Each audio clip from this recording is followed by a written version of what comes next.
Alright, what's up everybody? It's your boy Akeen and welcome to the Pro Football Exclusive College Football Blog. I'm here to recap week 4 of the college football season. Now first and foremost, I would like to apologize to everybody for not giving you my picks last week. I had a couple of problems uploading last week's video, and that's why you didn't see me for my predictions for week 4. But I'm here to recap what we just saw this past weekend. Now I'm going to start with the first matchup on Thursday between Boise State and BYU. It was a great defensive showdown between these two teams in which the Broncos actually edged out the Cougars 7-6. I pretty much believe that the Cougars lost it for themselves on the offensive side. Without Riley Nelson, they pretty much was doing nothing on the offensive side, and they struggled in that game, and it was really because of the offense's fault. They kind of beat themselves up more than more than Boise did. Now I will credit on Boise State's defense, but BYU pretty much lost it for themselves. Now they're 2-2 in this season, and they can't afford to lose any more games. They're trying to end their season off with going off to a good foot, but they are no longer in BCS contention. Now they're trying to get off in the right foot going towards the end of the season and make it to a decent bowl game. Now next game I need to talk about, California faced number 13 USC. The Trojans ended up redeeming themselves from last week's loss to Stanford, winning 27-9. Now California put up a decent fight just like they did last week against the Ohio State Buckeyes. That was a close matchup, and I thought this was going to be one of my key matchups this week, and I think this was a good game overall. Offensively, Marquise Lee was just a little bit too much for the Cal Bears, but it was a great match.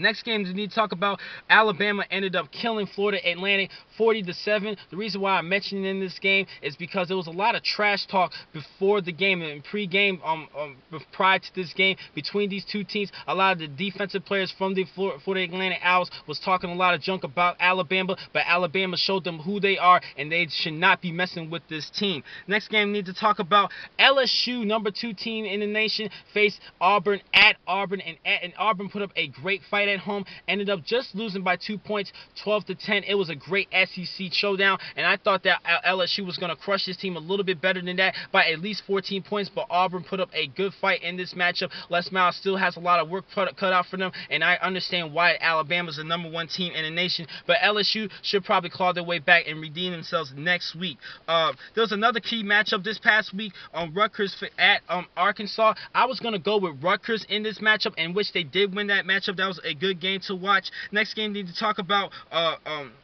my upset pick of the week. I was actually going to go with number 18 Michigan over number 11 Notre Dame, but Notre Dame ended up beating them because of the defensive side, making them commit a lot of turnovers, 5-3, due to a good defensive effort from All-American candidate Monte Teo, who posted up 2 interceptions in this matchup, and that's why the Notre Dame Fighting Irish won 13-6 due to the great defensive efforts. They ended up keeping great containment of the Denard Robinson, and ended up him committing 4 interceptions in that matchup.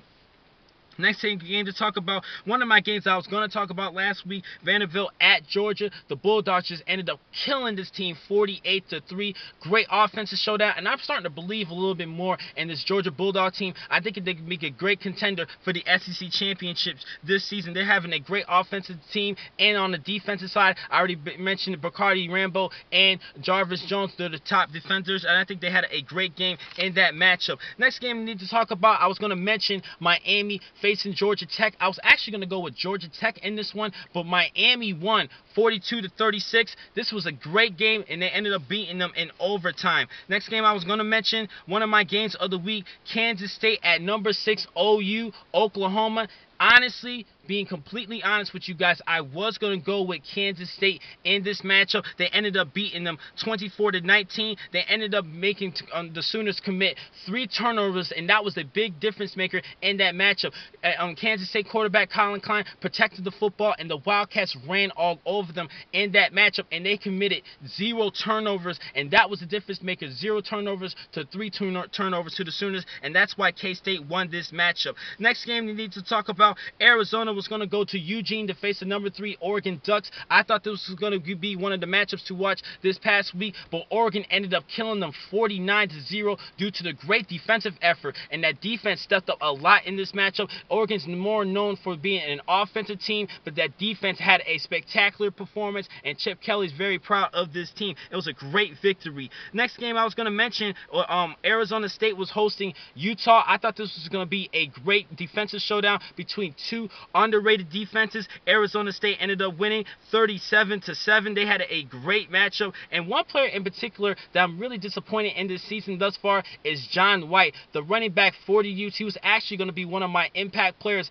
of coming up to this season, and I thought he was going to have a breakthrough performance, but because of so many injuries, he has been struggling as a senior. And last but not least, my game of the week, I was going to go with Florida State hosting Clemson. This was an outstanding matchup. Florida State ended up winning 49-37. It was a great matchup, and I thought Clemson put up a good fight. Clemson was actually beating Florida State for most of the matchup, and that defense was just collapsing in that first half and a little bit in the third quarter. But overall, at the end of the match, at the end of the game, that defense at Florida State ended up stepping up, and they ended up just stopping Taj Boyd, Andre Ellington, and Sammy Watkins, who was their key X factor for the Clemson Tigers. But Florida State ended up doing well in that second half. Their offense had an explosive matchup, especially with quarterback E.J. Manuel, who had a career high 380 yards passing. He had a couple of passing touchdowns, and I really think this Florida Seminole team is for real, and they could be a great national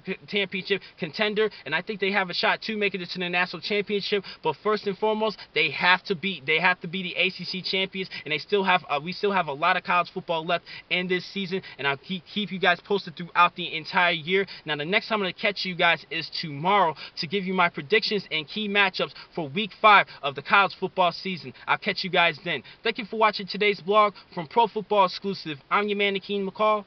Be easy.